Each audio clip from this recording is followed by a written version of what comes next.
Christopher Nolan's The Odyssey has finally arrived in theatres, and there's a lot to break down in the auteur filmmaker's latest film. Whether it's the approach to the narrative structure, how Nolan integrates both Homer's Odyssey and elements of the Iliad, Zeus's lore, or the meaning of the ending scene. So I'm going to be breaking down the plot in full and explaining the ending to help you guys put together a much greater picture of everything that happens.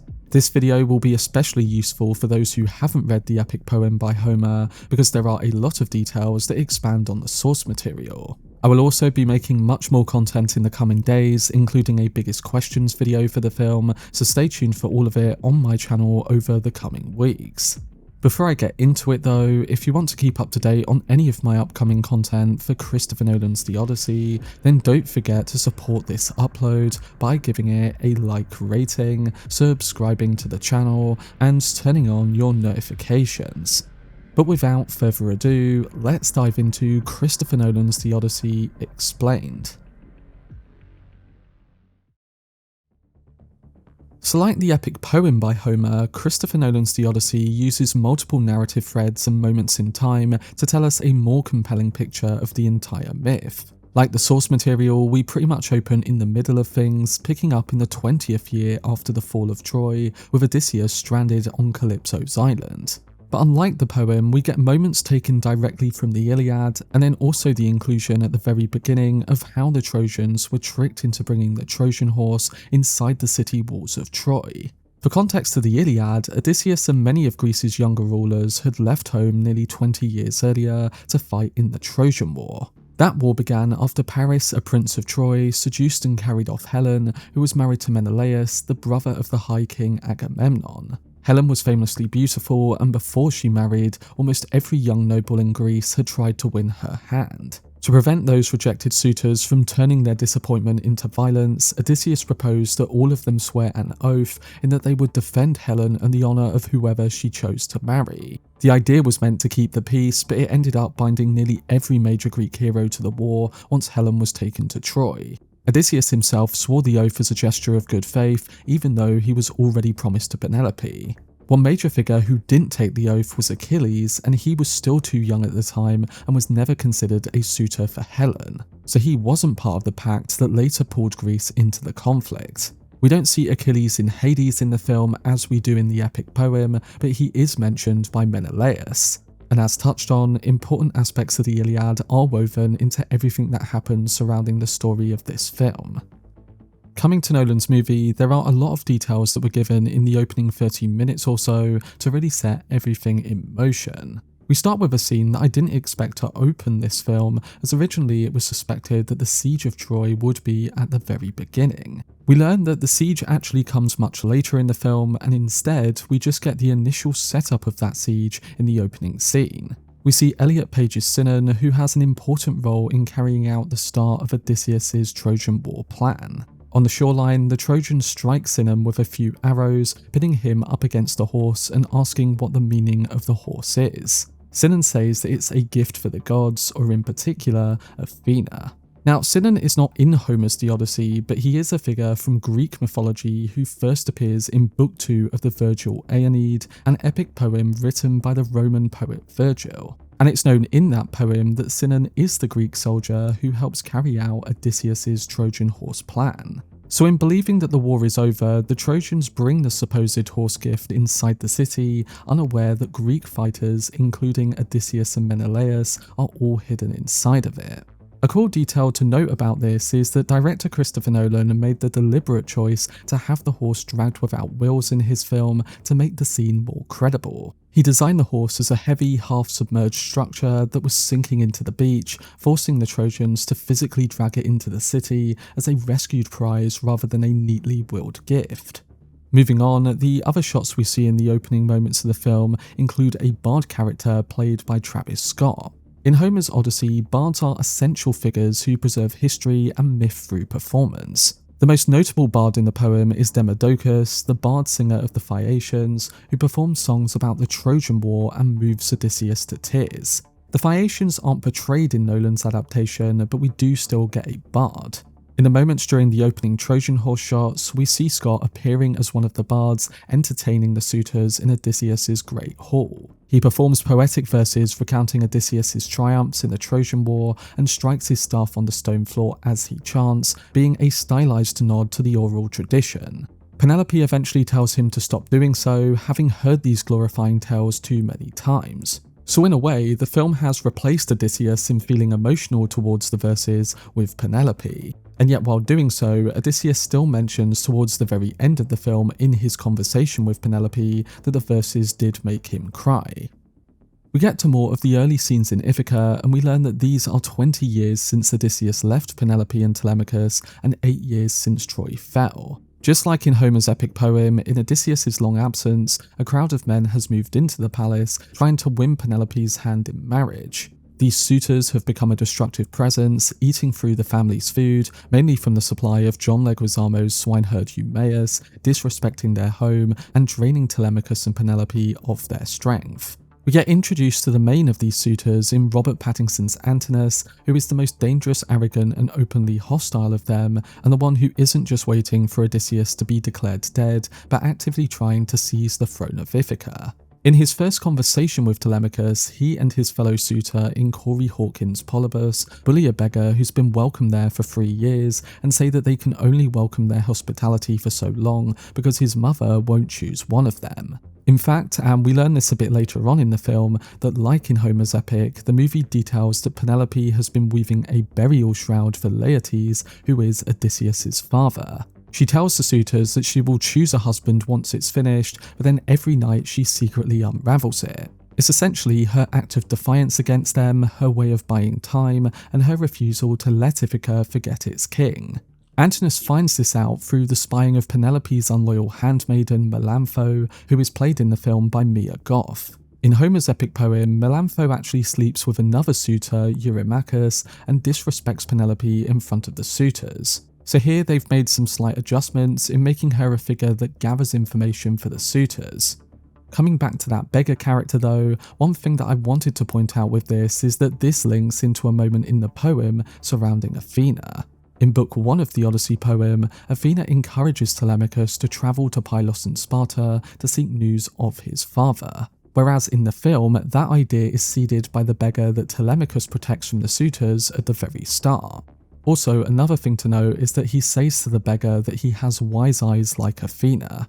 Much later in the film though, when we see Athena appear next to Odysseus in that same hall, and when we learn about why she looks the way she does, it makes us question whether Odysseus was actually talking to a god, or whether that was his perception of guilt and that only he can see her. So I think Nolan playing with this idea of the god's existence was a really clever approach to take.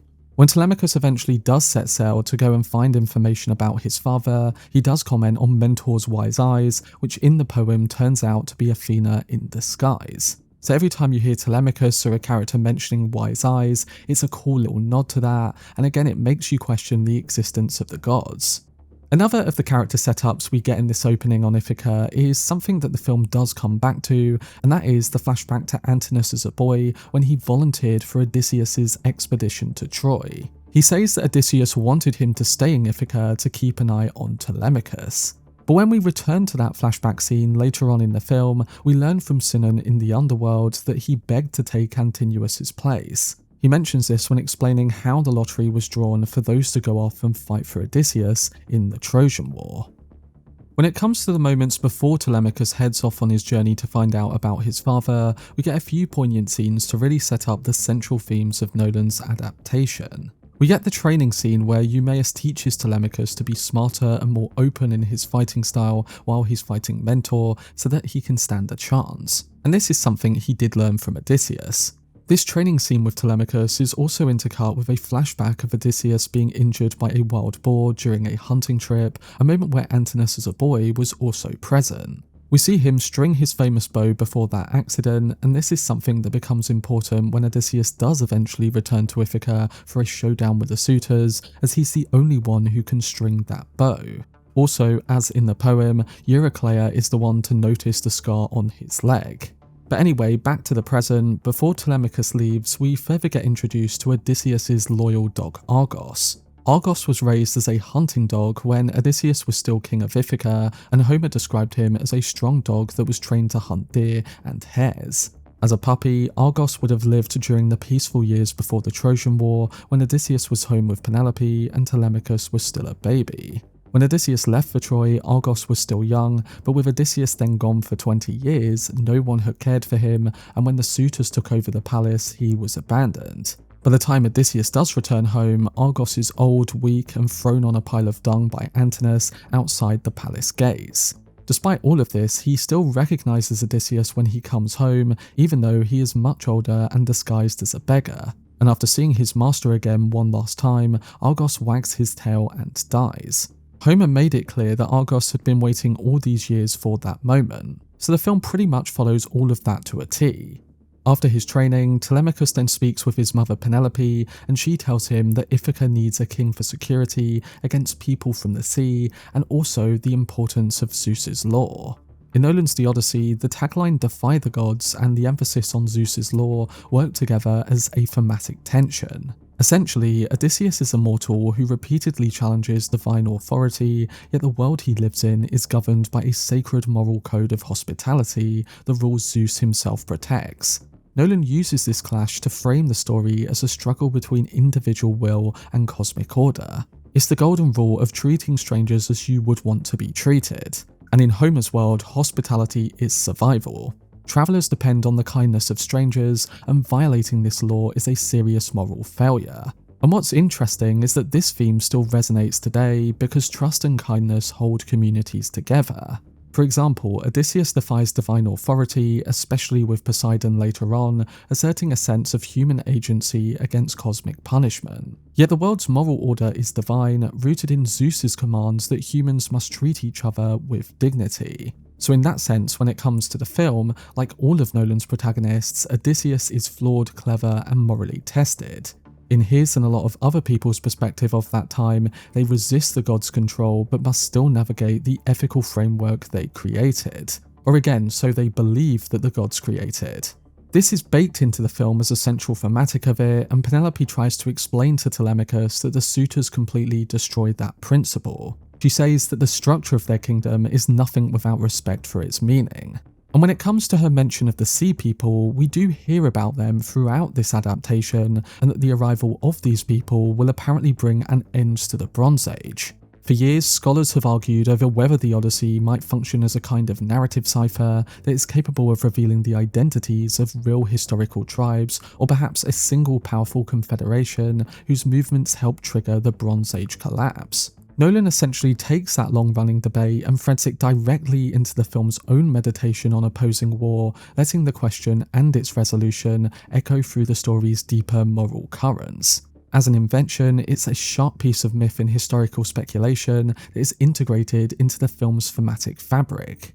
And the twist put on this idea is that, as we learn at the very end, Odysseus believes that the destruction of the Bronze Age actually took place during that fateful night at Troy, and that it's not meant to happen with the Sea People. Think of it in a similar way to Oppenheimer, when at the very end of that film, Oppie says that he believes they have already destroyed the world. It's framed in a similar way here, but as I'll come to explain later on, the ending of the Odyssey does give a sense of more hope.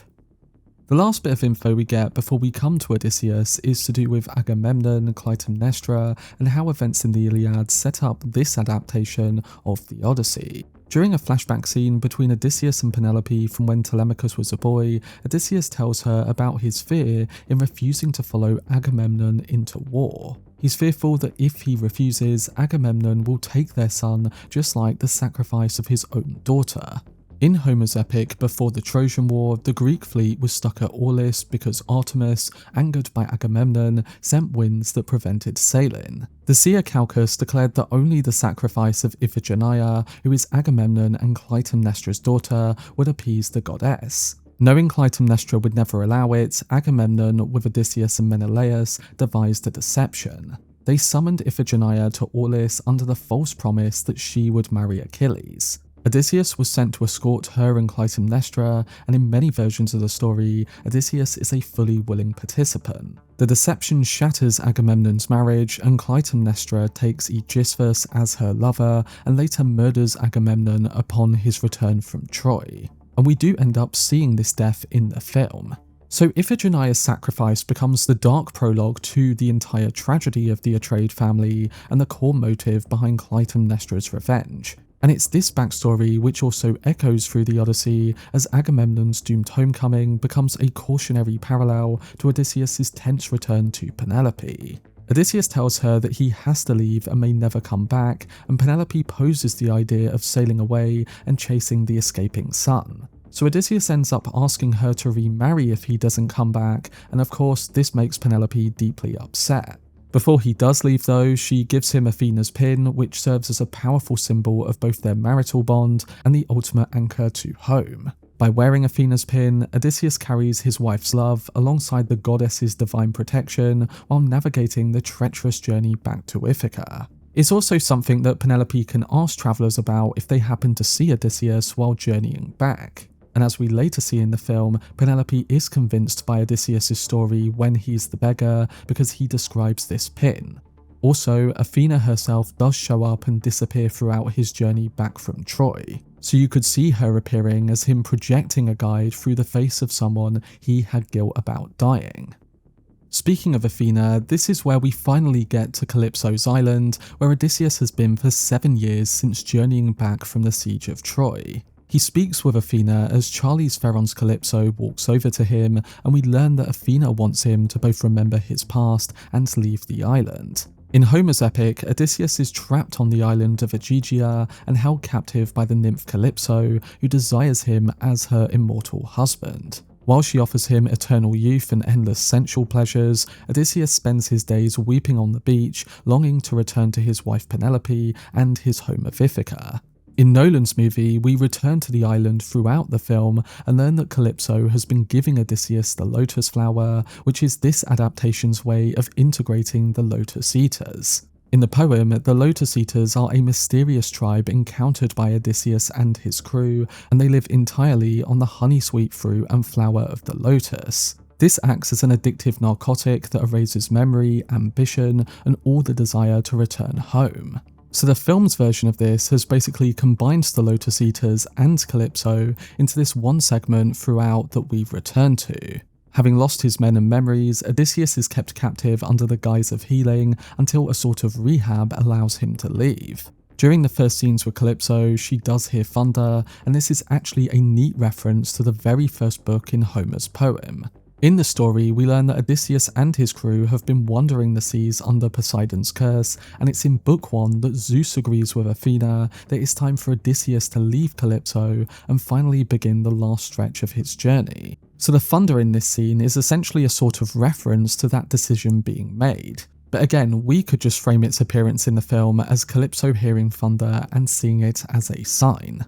And this is eventually followed when Calypso asks Odysseus to stop eating the lotus and tell her what he remembers. Nolan does refer to the gods by using natural elements in his film rather than showing them floating in the sky or actually appearing on screen. So it's stuff like this and the appearances of Athena that adds a layer of realistic depth to this version of the story. This now brings us to the start of Odysseus' journey home. He says to Himesh Patel's Eurylochus that he has followed Agamemnon long enough, and they decide to head west. They end up burning a local village, and one of the men there says that if they go the way they are headed, they won't like the things they find. And the first of the things they come up against is the Cyclops Polyphemus. Polyphemus is a formidable man-eating Cyclops, a one-eyed giant, and the son of the sea god Poseidon. The whole sequence with the Cyclops is a bit different from Homer's poem, as there are no other Cyclopses on the island, and Odysseus himself doesn't call him no one, a joke he uses in the epic poem to escape the cave when the Cyclops calls out for help.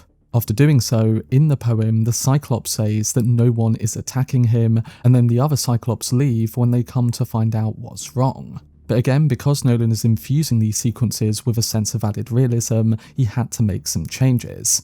After the Cyclops eats a few of Odysseus' men and traps them behind the boulder at the entrance, he eventually falls asleep. They try to escape when he next leaves, but more of his men die in the process. So those still inside decide to wait until he next falls asleep so that they can stab him in his one eye.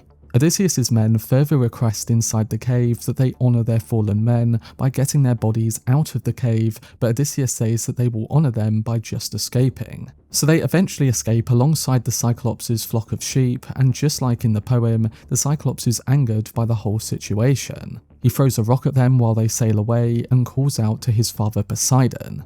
It's this moment that dooms the rest of Odysseus and his men's journey home, as the sea god Poseidon is not happy about what they've done to his son, meaning that more storms and winds are due to send them off course. Again, you don't see Poseidon or any other gods in the film, but his presence is felt with all the rough seas that Odysseus' crew faces on the rest of their journey. This brings us on to the original IMAX prologue showcasing the Siege of Troy, which I think many of us thought was going to be the opening scene of the film. We open that sequence with a few shots of John Bernthal's Menelaus recounting the events of the siege to Tom Holland's Telemachus. Menelaus gives Telemachus a simple but loaded question, asking whether he heard the story of the horse from the inside. And it's from here that we get the famous images of the Trojan horse being dragged into the city of Troy, tipped onto its side as teams of men strain to pull it forward over a line of wooden logs. Hidden within the structure are the Greek soldiers, including Odysseus and Menelaus when he was a part of that siege. A Trojan sentry then climbs atop and drives a spear through the wood to test whether it's safe. And the strike pierces one of the concealed warriors, meaning that one of the men has to muffle his scream and wipe the blood off of the sword.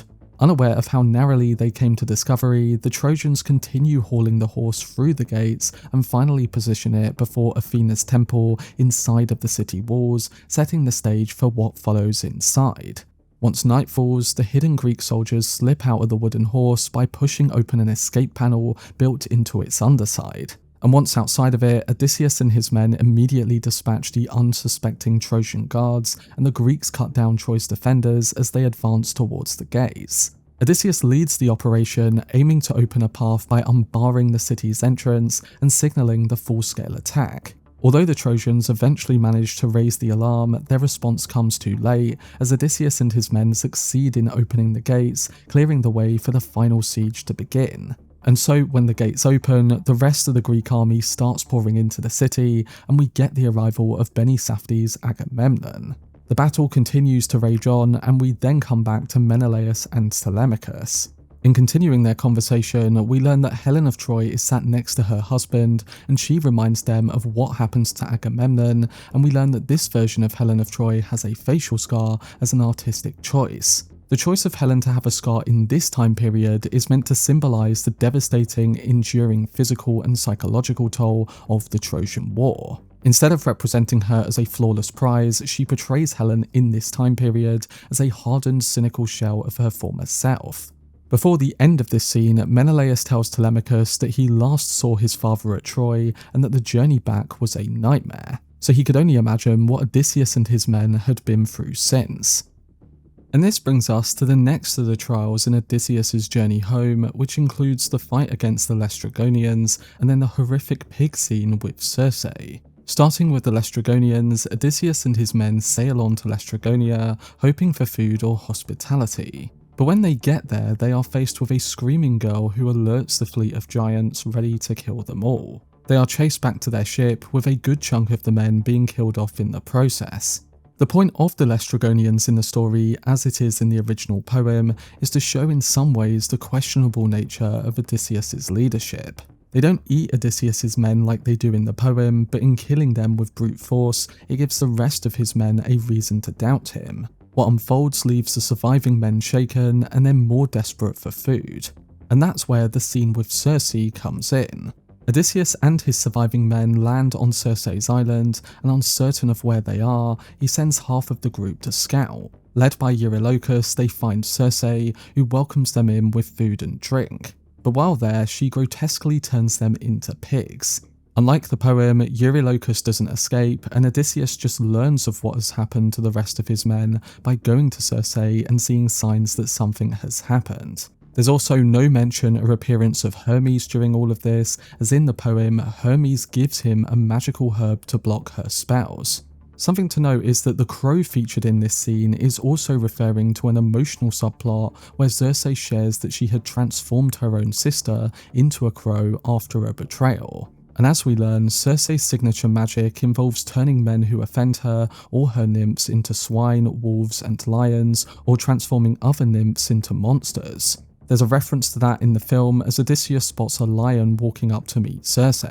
Anyway, as Odysseus bargains with Circe to have his men turned back, he makes her believe that they just want to go home and have had enough of all the war and violence. On top of letting them go, she gives them added help by instructing them that before reaching Ithaca, they must sail to Hades, and Odysseus himself must seek the spirit of Tiresias.